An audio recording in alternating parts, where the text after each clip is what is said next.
আসসালামু আলাইকুম রহমতুল্লাহি ওয়া বারাকাতুহু। সম্মানিত প্রিয় মুসলিম ভাই ও বোনেরা, আর ইসলামী টিভির পক্ষ থেকে সকলকে জানাই আন্তরিক মোবারকবাদ। আজকে আপনাদের মাঝে আলোচনা করব 5 ওয়াক্ত নামাজের সময়সূচি, তাহাজ্জুদ, সেহরি শেষ সময়, ইশরাক, চাঁদের নামাজের সময়সূচি, ইফতারের শেষ সময়, নামাজের নিষিদ্ধ ওয়াক্তসমূহ, সূর্যোদয় সূর্যাস্তের সময়সূচি, প্রত্যেকটা জেলা বিভাগগুলোর নামাজের সময়সূচি।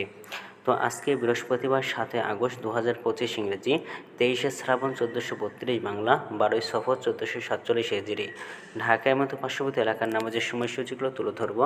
তারপরে অন্যান্য জেলা বিভাগগুলোর নামাজের সময়সূচিগুলো আপনাদের মাঝে আমরা ধীরে ধীরে আলোচনা করব। আজকে ঢাকার মতো পার্শ্ববর্তী এলাকার তাহাজ্জুদ এবং সেহরির শেষ সময় হলো 4টা 9 মিনিটে।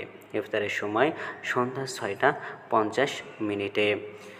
ইশরাক এবং চাঁদের নামাজের রক্ত একই সময় শুরু হবে, 5টা 46-এ শুরু হবে এবং 11টা 58-তে যে শেষ হবে। আজকে ফজরের নামাজের রক্ত শুরু হবে 4টা 8 মিনিটে এবং শেষ হবে 5টা 29 মিনিটে। জোহরের নামাজের রক্ত শুরু হবে 12টা 5 মিনিটে, জোহরের নামাজের রক্ত শেষ হবে 4টা 40 মিনিটে। আসরের নামাজের রক্ত শুরু হবে 4টা 41 মিনিটে, আসরের নামাজের রক্ত শেষ হবে 6টা 37 মিনিটে।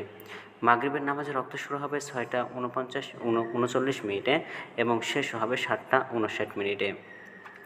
সর্বশেষ ঈশান নামাজের রক্ত শুরু হবে 8টায় এবং ঈশান নামাজের রক্ত আজকে শেষ হবে 4টা 7 মিনিটে।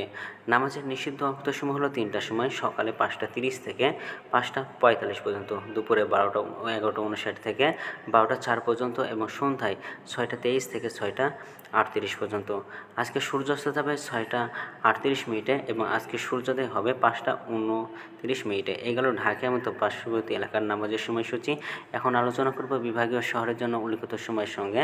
যেসব বিভাগের সময় আপনারা যোগ বিয়োগ করবেন তা হলো এই: বিয়োগ করবেন চট্টগ্রাম 5 মিনিট এবং সিলেটে 6 মিনিট কম করবেন। ঢাকার মতো পার্শ্ববর্তী এলাকা যে নামাজের সময়সূচিরা রয়েছে সেখান থেকে চট্টগ্রাম 5 মিনিট এবং সিলেটে 6 মিনিট কম করবেন।